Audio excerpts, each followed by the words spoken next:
Good Friday morning, everyone, and welcome to Today at the Races here at Laurel Park. I'm Dave Rodman in for Callie Francois.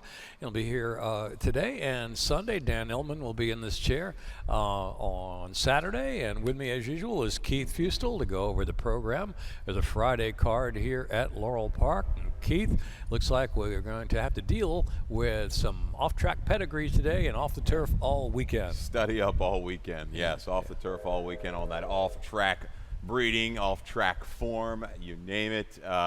Yeah, the elements just haven't been kind recently, and we've been dealing with a lot of moisture here in the Mid-Atlantic region. Sloppy, sealed racetrack as we start this Friday card. Temperatures, not too bad, lower 70s. 70s is fine, and a little bit of rain. 80% chance today. I think at 80% it already, about an hour before post time here and on the way in. Radar looks pretty clear right now. Maybe another little band moving through later this afternoon, but not quite as much rain expected this afternoon as we've already had here over the track. Sloppy and off the turf at 56 minutes out to post time. Keith, a lot of things coming up today and this weekend, actually, a California Crown out at Santa Anita. Join us here for the watch party at Laurel Park and a special Pick 5 wager on California Crown Day. Looks like a good one, encompassing races 5 through 10. California Crown. Yeah, California Crown Day. Some other wagers going on all weekend out there. Some two-day wagers as well. So, obviously, we want you concentrating on Laurel Park, but, head over to Santa Anita and definitely check into that action. Some quality racing going out there in Pasadena. All stakes Pick 5, by the way, California Crown Day. It's $1 minimum wager and a 15% takeout. So we're taking a look-see and two-day wagers going into Sunday as well. More details on that tomorrow's program. Jim McKay, Maryland, Million Days around the corner. I believe the pre-entries are closing very soon this weekend, Sunday, I believe, for the Jim McKay Maryland Million Day, which will be right here at Laurel Park Saturday, October 12th. For more information, laurelpark.com, giving away a nice wagering voucher as well. You want to register for that. More details on all the events, activities, and of course, the ever popular hat contest.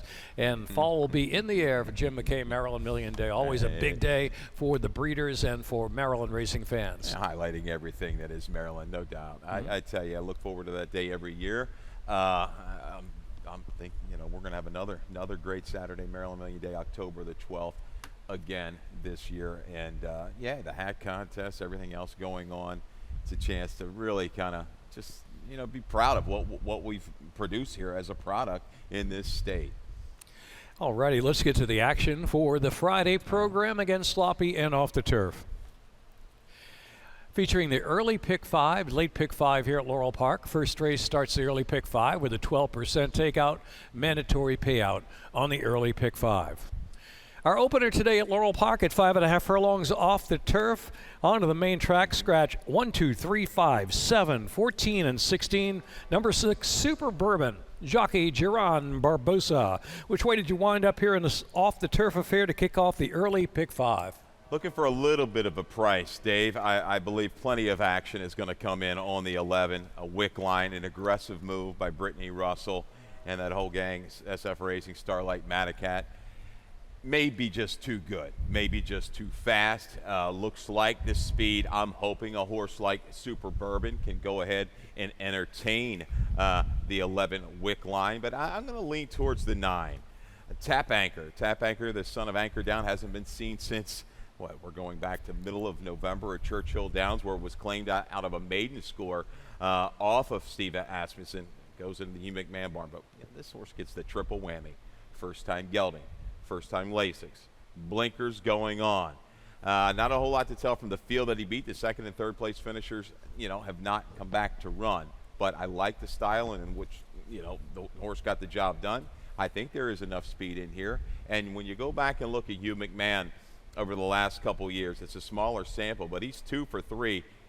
It's kind of layoffs, plus 180 days with the dirt sprints. It's a positive ROI, really good. I think Spencerian might have been one of those, and a horse that maintained form in the barn of Hugh McMahon, owner-trainer, this combo is very capable to strike from just off the pace today, tap anchor. Yeah, I mean, he's been off since November of 23. A lot of changes, Lasix, gelding, and blinkers. Will it improve his speed figures that much to win off the layoff is the question. But you got a point. There's some speed in here, but I think that number 11 and the Brittany Russell Barn Wick line on the drops, the speed of the speed. We've seen this game before, right? Yeah. Wonder how many claims may be in for this horse today. Last out, 44 3/2 mile, dueled on the pace, and that was a full second faster than the race prior, which was optional claimer, 2 other than a Colonial that day. So I think he's pretty fast. Is Super Bourbon as fast? Can he press him? I don't know. I'm willing on the drop to give him a chance here. Won't be much of a price. Your horse certainly a better value on the tote for sure. 11, 10, 12, and 5. Win no joke. Comes off a good effort, I thought, at Laurel Park here, finishing third behind Chat Blanc. They went at it quite a bit. Chat Blanc just kind of ground him down on the outside to pick up the victory. And way on the outside there is the 15, a horse we both look at here, Little Skippy, who I thought hung in there pretty well. August 18th, 2 back. He was a price, not a big price that day against non-winners at 2, but there was other speed in the race, and he was on the pace, near the pace, chased the pace, and hung in there to finish a pretty good distant third that day behind the big Enchilada. And the next out winner, P-Money. Some of these scratches will help Little Skippy, no doubt, be able to drop in, save a little ground. I don't think he quite has the early speed of Wickline, but he has it. You know, the ability to sit just off of it. He's made moves into okay flows. Can he sustain the last 16th of a mile? That's the 15, a Little Skippy. 9, 10, 11, 15 for me, Dave.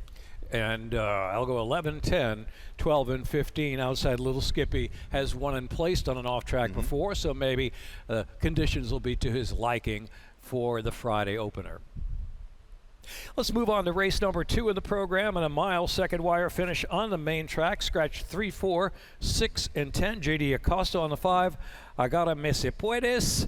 And you went to In the Dance in here. I think a lot of things going for In the Dance this afternoon. Well, I was between In the Dance, back and forth, In the Dance and Mr. Jefferson. I believe I settled on Mr. Jefferson. Oh, Mr. Dave. Jefferson, I'm sorry. Yeah, right. But let's take a look at this early pick 4 that I've put together. Unfortunately, Dave, it's a little costly, $36. Not really kind of the range I want to be in, but I think this is a tough sequence, and we're going to have to spend a little bit. Race 2, 4 deep, 2, 7, 11, and 12. Malinois might offer some value. It could be very dangerous on the front end. Race 3, we go 3 deep in there. Hornbeam, the 5, Rondon Scorese, and the 12, Good Luck Chuck, another one looking for that, you know, outside speed. Good Luck Chuck, proven over this racetrack and can get the distance. Race 4, I'm going to go 3 deep as well with the 1, 8, and 9 and wrap it up in the 5th. We've got to narrow it down somewhere, Dave. The 1, Cover the Spread. First off the claim for Jamie Ness after a really troubled trip on the turf at Colonial. And the 2, Peppermint Class. We've talked about this barn, Diane Ricci knocking on the door. 8 for 13 in the money at this meet, and Ness very similar, looking for one of these two to get the job done in race 5. That's a $36 early pick 4 ticket. Your top selection, though, again, is Mr. Jefferson, right? Yes. Blinkers on, Mr. Yes. Jefferson. Is that going to turn the tables for him? That could. He's had blinkers before, but that was over the hurdles. On the go back. It was this little stat that I, got very, very late. Last 5 years on the dirt. Lacey Gaudette. Well, we've got a stat for John Robb. I'm going to give you a Lacey Gaudette stat real quick if you don't mind. 4 for 10, 7 for 10 in the money off of a break between 1 and 7 days. Running back quick, it works. The ROI is close to $3. This horse sat very good position last time out in a fast race where Manor House got it done for trainer Bruno Tessori. Just kind of got away. This horse had aim, looked like he had a little bit of run, didn't quite follow through. Maybe the blinkers bring back a little focus. There's not a lot of true speed in here. I think Malinois will go ahead and go. Maybe, just maybe, Mr. Jefferson gets first run and sustains today. Off a short rest, right? Yes, Ran very last week short rest. behind the very sharp Manor House, who repeated his maiden score at Laurel Park. Won like a good thing off a long time away. Let's do some video in the dance going back to the Big T September 2nd. It's my top pick. Behind Omar Cummin and just ahead of one of his rivals here this afternoon in Money Room will be the 11 today. Good effort from in the dance from the Jerry Robb barn. Then they put him on the grass, right? He finished 7th there behind Guapo again, the horse that you and I have chased for a little while. That horse ran his career best number in that turf win. So he caught a very, very sharp horse, and Guapo again did in the dance. Again, going back to Timonium. I thought this was a really good race at Timonium. Called a red-hot Omar Cummin in very good form for designated hitters, and Rudy Sanchez Salaman in the dance, caught wide every step of the way there, losing ground around every turn. He likes the target. He's going to get a couple targets today. I don't think they'll get too far away from him by the top of the stretch. I look for in the dance back to the main track to move up. And be knocking right on the door back at that numbers, second wire. Are just as good as anything in the race. And I think his turf number actually is just as good as anything in the race. Coming from turf to dirt, here's our stat of the day. Could be the play of the day if it all comes true. Past 5 years, turf to dirt, Jerry Robb. From 7 furlongs to a mile on the main track, on the dirt. He's 7 for 19. That's incredible. 37% and a positive ROI of $3.87 for that turf to dirt move. Dog, you found the sweet spot. 7/8 to the mile. I like it. Even if you just eliminated the distance, it's still a positive ROI. I said, well, what about this mile distance? What about the 7/8 to a mile? So basically, I think the horse gets fit off that turf to dirt move. Agreed. And if he's got the talent, which in his back days he did, and I thought from his last race he does for sure, then he could really light up the board here at a decent price. At 2, 7, 11, and 5 from me. Yeah, the 11 Money Room, I think it has to be a user. A little trouble at Timonium. Was kind of caught behind rivals past the 3/8, shifted out, then back in. I thought he would kick on a little bit better, say from the 3/16 of a mile, 3/16 pole home. Did not, but I think will be very hard to dismiss in the exactest tries in Super. And Malinois, yes, looked to me like an interesting claim, a claim that you're a little bit scary. Took for 20 off of a drop in a good race, came back, but did get hounded every step of the way in that same race at Timonium within the dance. Goes here. I think this horse could be capable and go a long way this afternoon. Not a lot of speed to really challenge Malinois early. I just don't see it. Yeah, you might know about the half-mile pole. He's a big, sizable horse, and when he's right and those ears start going back and forth, I've seen him do this before, he'll hold off all rivals and continue to go on with it. Key selections in race 2, 7, 2, 11, and 12. Race 3 is off the turf, going a mile on the main track. Second wire finish stretch 3, 4, 6, 7, 8, 11, and 14. One turn mile, second wire. Yeah, you went to outside. This race, there's a couple on this card that were really, really tough for me. This is one of them. Good Luck Chuck. Yes, I'm going to go here. First time for Mike Juralis. I think Dan Illman ran a stat last week regarding Juralis first off the claim. This is a barn change. Good Luck Chuck, I think is certainly capable. We're going to be sharp off of that 7/8 of a mile sprint. Now those internals down at Colonial, that track plays fast on the main track. You'll see him cut out 22 and change, 44 and change regularly. But against this group, I think it's going to work. I think this horse, you look at the distance, you look at the off-track record, 3 for 11. I think it's going to be his race to lose on the front end. Well, he's a 12-time winner.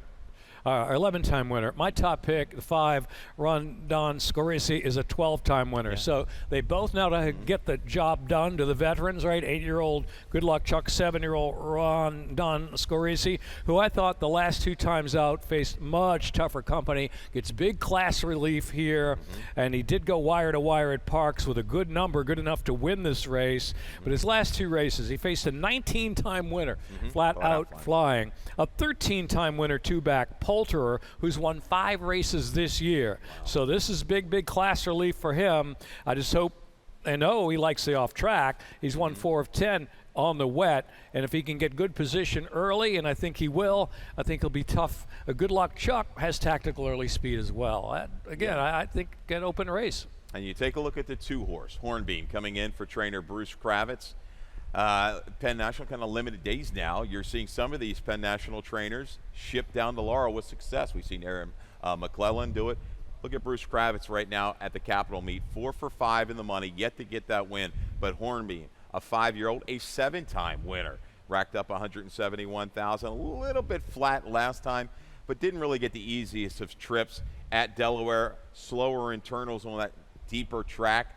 I think the transition here back to Laurel on a sloppier track, I think the going is going to be a little bit better for Hornbeam today with the lead to save a little bit ground. I think this horse is going to sustain a better run from the top of the stretch. And you look back, he's kept the right kind of company.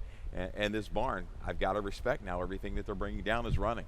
And on my figure scale, he actually ran his best, his peak number, last time out. So off the claim, runs a peak number, perhaps a bit more upside, right? Second time in the barn that's been close here at the Laurel meet.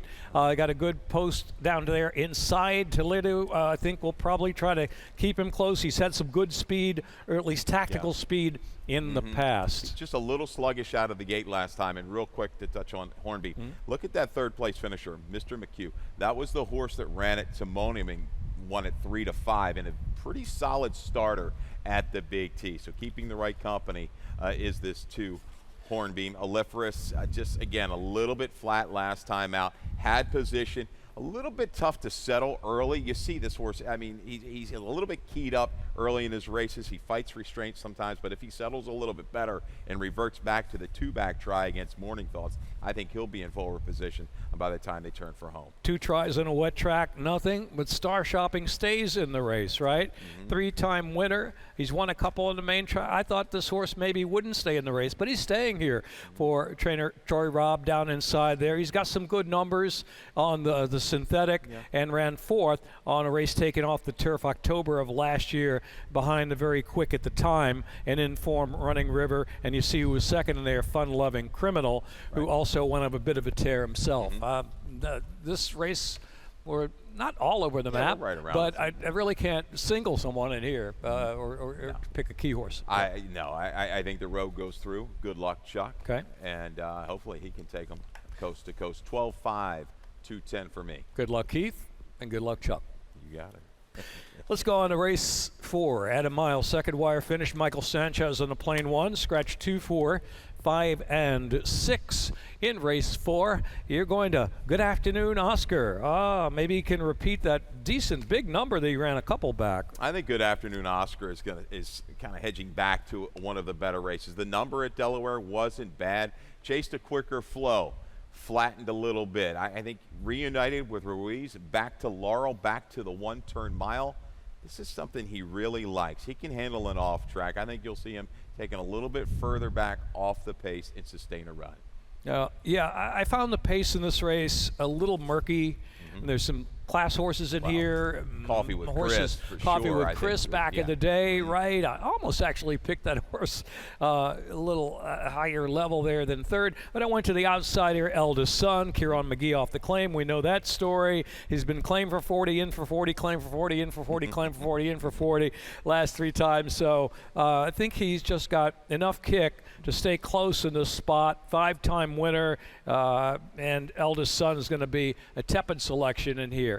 1A is going to be uninvited guest as part of the Jamie Ness barn. Now, if he goes back to his races at Oaklawn on the way back, I think he wins the race. He's as fast as Eldest Son, in my opinion.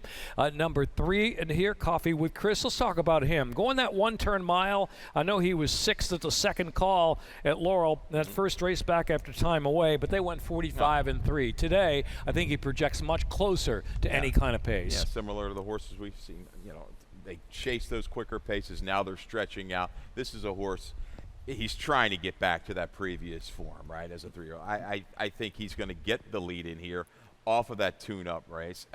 Okay on and off track. You look at some of the class that, those horses that he ran against, Yodel Yeo, It's Sizzling Time, Shaft's Bullet. Really, really formidable competitors. I think Coffee with Chris gets to the front. I'm going to need Good Afternoon Oscar to kind of get him within his sights, but there might be a little bit other pressure in here as well. Maybe Holy Synchronicity goes up to force the issue as well, the 7 for Rudy Sanchez Salaman. Coffee with Chris, third in the start of NASCAR summer of last year, looking to come back to the winner's circle. It's been a long time between winner's checks for him. Okay, that's it for race 4 at Laurel Park. On to race 5 today. That starts the Rainbow Pick 6. Going a mile off the turf. Second wire finish in the 5th. Peppermint Class. You kept trying to talk me into this horse, so we talked before the races about this horse. And yeah, she can do it off her back races. But how far back do I really have to go? But you think she could do it today? Sometimes we got to go to the way, way back machine. So, yes, looking at the field, there's definite speed in here. Some of the speed does come out with the scratch of the 11 Classic Diva. So Please Marry Me, I think, is going to go ahead and go Lady Charlotte. Another one for Lacey Gaudette off of some shorter rest. Really quick internals last time going the one-turn mile, 23 and 4, 47, 12 and 3. A little slow down from the top of the stretch home, a sluggish final quarter of a mile, but an improved effort. So I think those two can really occupy things up front. Peppermint Class, you know, a decent number, a top buyer of 68 on an off track, but set up well, I think, off that race in July. Third race after a long, long layoff. Has been able to kind of get there from just off the pace at a route of ground. Not a whole lot you can trust. I do think she's going to get the first run again into these speeds. I hope she doesn't go ahead and go and get involved in a duel. Make that move, look in the rear view mirror, because the one cover the spread, I think, is the one that could unleash the fury from the top of the stretch home. Yeah, this horse off a good second place finish on the grass, stays in, has a good race at Pimlico on an off track back in early May behind Cut From Class and Golden Charm. That race on the mud would be good enough to compete and win if Peppermint Class doesn't show up. I had to use Peppermint Class in the mix. No fight at all, really, two back at Laurel. That's a bit of a concern. That race was taken off the turf, but that was a much tougher allowance, $43,000 purse there. I mean, she was in striking range, 5-1 that day, and just kind of packed it in there the last eighth of a mile. No fight was my comment for her, but at 20,000, she might have a little more fight here on the drop in class. So on to 6 horse here, Wilma Flincher. You don't mind the move turf to dirt. A little, just a toss in here, Wilma Flincher. The one thing I know that she can get the route of ground on the turf, and when you look at the top side, Flintshire, 13% with the dirt routes. It's not awful. Robbie keeps this one in. He's 21% off the turf races the last few years with a 315 ROI. Let's talk about speed and speed danger in here, and I think Please Marry Me poses a big threat. I mean, she's fast on the turf and on the dirt. Last race has produced 2 winners. 3 races back produced a winner, Major Houlihan. Good number for Major Houlihan coming out of that race. I think there's one speed she's got. It's go. And if the speed's carrying here at Laurel Park on the soft track, Please Marry Me can take them a long, long way. I think she's a must-use, at least second in the exactas if you're playing those. So 1-5-2-9. Any more? 2-1-6-4. Navani, I will throw into the mix. Last seen on the dirt was at Colonial, and off the turf ever got it done, was claimed out of that race. 2 tries on the turf. Not so good, but dropping back down in class I think is going to work. And again, with the flow that she's going to be able to see up front, I think she'll have a target and make a steady progression into it. One of those races. Look at the numbers. They're all over the map. Good luck in race 5 to start the Rainbow Pick 6. We'll be back in just a moment with a quick look at a late Pick 5. Wrapping up the card here at Laurel Park. I have a Pick 5 ticket for you. Stand by.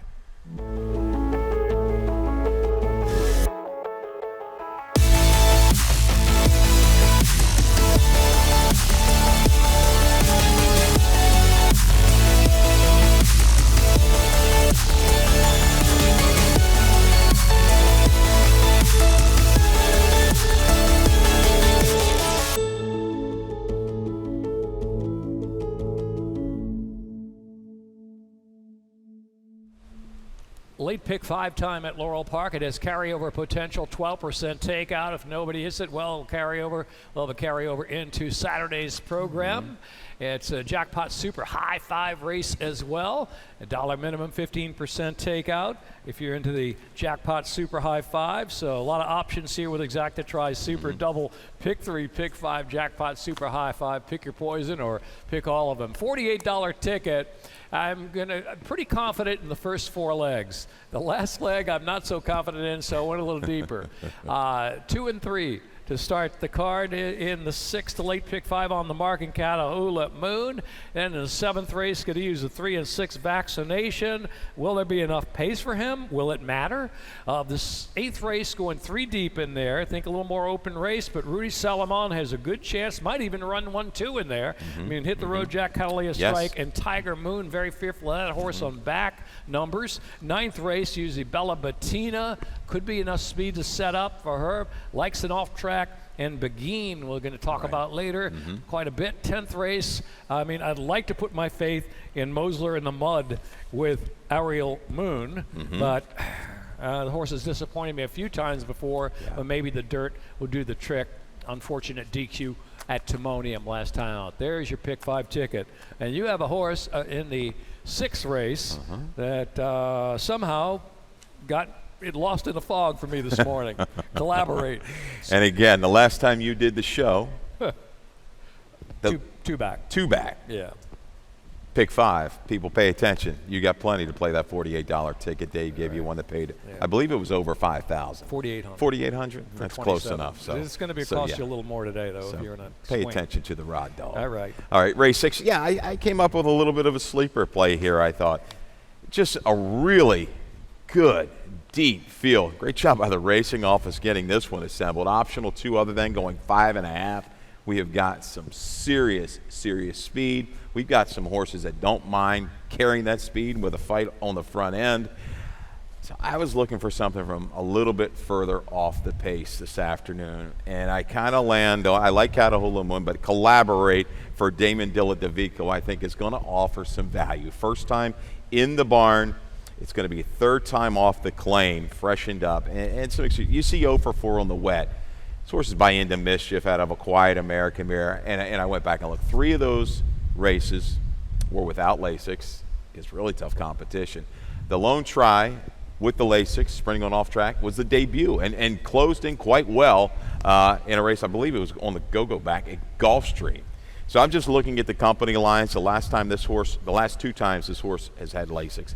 88 buyer, and I believe a 90 buyer, yes. And I'm going back to that race at Beaumont. Rottnest came back out of that race. 4 next out winners in there. That was a close into trouble. Sweet Cherry Pie, you go to the 3 back race. This is a horse that beat Super Chow by 4. Some really, really good horses that Collaborate his face. Yeah, I'm reaching a little bit, Dave, but with all the speed that's signed on here, capable barn to get him ready off a little bit of a break. This guy's going to like what he sees up in front. I hope he can fire past. Yeah, not that much of a stretch, I think. No. Wayburn, Dean Delivers, beaten 3 lengths by those horses back in April last year at Gulfstream Park. Maybe a little rejuvenation project here for the Damon Dilladovico barn. Could be a great play, and maybe throw him in that pick 5 if you got I $100 think you may want to. You might want to. All right, I went to the 2 in here quickly on the mark. Ran against Spike Zone last time out. Spike Zone's an 8-time winner this year, one of the winningest horses in the nation this year. I believe 9 is the 9 is the number for the winningest horse in the nation. Spike Zone at least tied for the 2nd winningest in the nation. And then number 3, Catahoula Moon. Some video for you quickly from the Jerry Robb barn. Good effort last time out. A 3-horse photo. No Easy Days beat him, and Real Talk beat him, but it was a neck and a head, the margin of victory. Career top on my figures last time out for Catahoula Moon, and a nice buyer number, 84 as well. In 3 races back, chased a 10-time winner of almost $500,000, Indian Lake. He goes his 3rd time gelding today, does the 3 Catahoula Moon. This video you're watching is on a day where speed carried quite well. He was hustled every step of the way to hold his position. I thought he kept on quite well down to the inside of the top 2. No Easy Days, who is a key throughout these PPs within this race. Real Talk right there. Catahoula Moon, I think, may catch a little bit of a breather. I know we're 5.5. There's going to be a whole lot going on up in front. So just to kind of hold that position around the turn, might be a little bit further back than 2 lengths, 2 3/4 mid-turn. But I think he can he can ramp things up from the top of the stretch and make a good run here with Xavier Perez. Keith likes this change around maybe today for the 10. 10-6, 9-3 for Keith. I've got 2-3, 11 and 9, wrapping up race 6. Okay. 7th race is a mile and an eighth on the main track, correct? Yep, once around the Laurel main track. Scratch 1, 2, 4, 7, 9, 11, and 12. Keith goes to the 5 in here, Pudge Boy Palace. I can see maybe, is this a speed play? It is a speed play. I think it's a race into the first turn between Pudge Boy Palace and Gotta Be Proud. I think Pudge Boy Palace is a little bit quicker, was able to control things on a very slow pace last time out. But you go back on his PPs, this is a horse that doesn't mind. If he gets a little bit relaxed on the front end, you can go ahead and challenge him. He will carry that. He will fight you. And I think he's going to be able to kind of get out there, clear away around the first turn, and be able to rate. Now, if he does kind of get hooked up, if Gotta Be Proud goes ahead and makes that run into him, or maybe even Cinderblock, who's going to go second time main track here for motion, things might just set up beautifully for your top selection, the 3, Vaccination. Yeah, well, Vaccination at first is not enough speed for him, but you look on the way back there in a sloppy track at Pimlico in September of last year, the same distance, a mile and an eighth, he went all the way, half mile and 50, 1/5 of a second. So I think that Toledo will be cognizant of the fact maybe that there's not going to be a furious pace up front, and I just think on his best race, he's the best horse. Will there be enough pace for him today in this scenario with a shorter field? Cinderblock almost went back to him. Good race, 2 back there in the Bald Eagle Derby at the same distance, a race taken off the turf behind Give It a Whirl. Gets back on Lasix today. He was on Lasix last time out, Saratoga on the turf, but Lasix on the main track. For the first time on a horse that has some numbers in here to face a solid group of older. Yeah, taken wide early. I put that comment down there and just made the move into the dawdling flow with flattening out just very, very late. As you said, at this mile and an eighth distance. Motion, keeping this horse in. Interesting. He's been okay, when you consider all of the races. He's been a little unlucky, a little unfortunate at Laurel with the off-turf races, 1 for 14, but 9 for 14 in the money the last 3 years. But horses came out of that race to run okay on the main track. Had a great mare, Zucchini Flower, really, really good. Deep family here for the 6-horse Cinderblock. Yeah, where does Gotta Be Proud figure in the picture here? In the puzzle, so to speak, of the pace. He's kind of like a mid-pack runner, looks like, right? But he's had speed before. 0 for 2 on the wet, yet his numbers are okay. It was hard for me to figure the kind of trip he's going to get in this slot. I think he'll prompt the pace. I do think he's quick enough to stay close to Pudge Boy Palace. I don't know if he wants to engage too soon, because that could really jeopardize his chances, say that last 3/16 of a mile. If Pudge Boy relaxes, I think he can set up shop just outside, make that move into it, and just try to stay the final quarter of a mile. You said that earlier, but I should pay attention, right? That's all right. Okay, race 7, 3, 6, 8, and 5, 5, 6, 8, and 3, the 7th. 8th race at Laurel Park stays intact. Again, we're going that once around the Laurel main track. And a really good race here with no scratches at all, Keith, in the 8th race.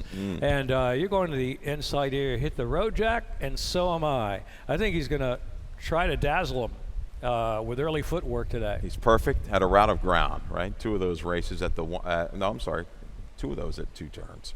1 at 3 turns. So he split them up. He's run the gamut here for how you can run the 1 mile distance. But anyhow, now I thought his last race at Timoni, visually, we should have shown that video, was very, very good. He took heat. He was down inside, relaxed beautifully with Cruz. Separated the far turn, and it was over from there. Again, when I talk about giving out these shorter comments in the Equibase charts, Daily Racing Form Track Program, eager. That really catches my eye, and when I put that, I've got to usually ride those horses right back, hit the road jack. Looking at the flow, again, I think he's going to be forward. He might catch a little pressure, inside pressure, afraid of the bunny, might try to go ahead and send, but I think hit the road jack. The way he relaxed last time to the inside I think he can do that prompting, if need be, to the outside of this one horse. This is a great example. You're looking at the form in a horse like this that was claimed of maybe trainer intent, right? They claimed him for the Maryland Juvenile. He ran right off the claim, finished 5th in there, didn't fire, but he was behind Circle P. We saw that horse come back, and we'll see him again this weekend. A major, major sprinter when he's right. And then they tried Lasix, but he caught the ever-informed Bandcamp the first time Lasix, but galloped out with Bandcamp in that race. He was 10 lengths behind, Yes, and but he kept on blew going. past You're right. Bandcamp in the first turn, which was really something else. And so at Timonium, he got away to generous 3-1, second time Lasix, and went all the way. I think he's going to try to do the same thing. 13 lengths in front of a horse I used in a 2 other than Good Afternoon Oscar. Right, Yeah. right. Impressive performance last time out. I do believe the 4 Brooklyn guy is a horse you do have to consider. He's in really, really good form right now. Was kind of just stymied a little bit around the far turn. We see that comment, a light steady last time out in the first level allowance, but churned on, kept on very willingly to the wire. This is a horse that's going to be able to kind of stay ground. The distance, not a concern for me, stretching out that extra 16th of a mile. And Catalea Strike is the other Rudy Solomon horse in here. Blinkers come off today. He was 5th in the Petramala Mile at Colonial Downs, August 11th. I happened to see that race. Regalo was a winner by a nose at a big price, finished 3rd next out in the Super Derby. 3rd place finisher Hades came back to run a good second to batten down against good company next time out, and he galloped out strongly against both those horses in that race at Colonial Downs. So I think he's coming around right now, especially now trying that 1.125 here for the first time. 2-3. Rudy might run 1-2. At least that's my picks. 2-3, 7-8. The Dingo H baby, the 6, I would consider as well. I thought this was a really interesting spot to come back off the layoff, but Brittany, real quick, 4 for 5, 5 for 5 in the money, plus 180 and blinkers off the last 3 years, 33% first time gelding. Good luck in race 8. On to the 9th race, and no changes in the 9th. 9th race is at 6 furlongs, and another goodie. This time it's a sprint, not a route race. And I think the story begins with Beguine here. We're going to show some video for you, and you're going to talk about them. Both our picks here. The 4 Beguine from the Ned Allard barn, off at a -0 buyer number, but I don't think it's going to matter. I'm not going to worry about that -0. A little freshening for a barn that hits at a 33% strike rate with this kind of layoff. A real classy mare, I think, is Beguine. This race, going back to July of 23 and 89 in the Alma North, got to the front to get some fast horses. Response time, very, very quick, able to open up. She's got some other speed here, but I think she's going to be able to handle the challenge early. Back on Lasix, the key. Last couple numbers with the Lasix, very, very strong. Beguine, I think, goes to the front aggressively, ridden today by Rodriguez to get to the front because she's going to have to deal with Miss Harriet, talk to the judge, Kitten's appeal. Certainly bred the 7 for this off track, but I think Beguine gets the right kind of relief today. Off the layoff, good stat for Ned Allard with this kind of layoff, and this mare has won with this type of layoff before. So she's done it off a long time away from the races, winning by 9, then 2 back, coming back to win the Alma North at Laurel. How much speed is there to run with her? Only mare I think we think is super fast if they want to is talk to the judge. She's pretty quick. She's quick. Miss Harriet as well. Down inside, they put the blinkers on 2 races back on the turf. First try on the dirt, got it done in the Miss Disco. I'm not saying she can't just sit just off of it as well with Forest Boys. Looking for a long shot in here in race number 9, the 5, Deco Strong. You're just looking at those buyers. 66, 59, 66, 68. Really don't match up at all with some of these fillies and mares, but off track, she's 8 of 9 in the money. 4 seconds, 4 thirds from 9 tries. You go back to December, she runs a good race behind Mr. Buchero. She runs behind Disco Ebo. A lot of chasers in here. I think she can pick up a piece at a big number. That would blow up the pick 5. That would blow up the pick 5. All right. Only other horse I wanted to mention a bit here. I've forgotten where she is. That was Bella Bettina. Oh, Bella Yeah, Bettina, Bella right. Bettina. Sorry, you're right. That would be my pick second choice in the race, and almost picked her on top. If the speed does develop, I mean, she's certainly a stone closer. Good race behind Malibu Beauty, $744,000 earner, 12 of 39 lifetime is Malibu Beauty, and shortening up to 6 furlongs just might do the trick. I know she's been beaten by Anonymously a couple of times, and I really, really, really love that last race, the mile to set her up for the comeback from the mile back to the sprint of 6 furlongs. Good move from the Sam Davis barn. Keith goes 4-5-7-2. I went 4-1, 8, and 5 in race 9. Closing out the Laurel Park program at 10th race, 5.5 furlongs off the turf. Scratch 2, 6, 10, 15. Dennis Arujo on the 12. Tangerine Ginger. That's one of 2 Damon Dilladavico runners in this race. We both wind up on the old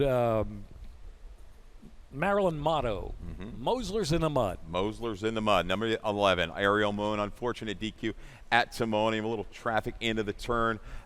Aired that race, I think, is the controlling speed from the outside today for Mike Trombetta and Country Life Farm. Look for Ariel Moon with a sharp break to just try to clear off and take this field wire to wire. I kept waiting for this filly to get on Lasix, and when she did, she was a beaten favorite. Very disappointing. Ran a little bit better second time Lasix on the turf, but still a beaten favorite at 1-2. Maybe the trick is really the dirt for her, right? This is first time Lasix going past the half mile, which that race that she was DQ'd on the dirt. And again, it's a Mosler in the mud. Solid win percentage. I forgot to look it up before I went on the air, but it's got to be, what, 28, 30%? Something crazy high. Like that. It's awfully high. The 4-horse, first to arrive, I think is going to battle for favoritism with the 11, Ariel Moon. First to arrive, Alberto Delgado, still riding, right? We got Alberto on here. And got a win here at the meet. Got off a little bit awkward at Timonium behind 2 first-time starters. It was a strong number by the winner, a 75, Red Hat Hannah, first for Cal Lynch. Was a little bit erratic into the first turn, a little bit high-headed, and maybe back to the mile track here for first to arrive.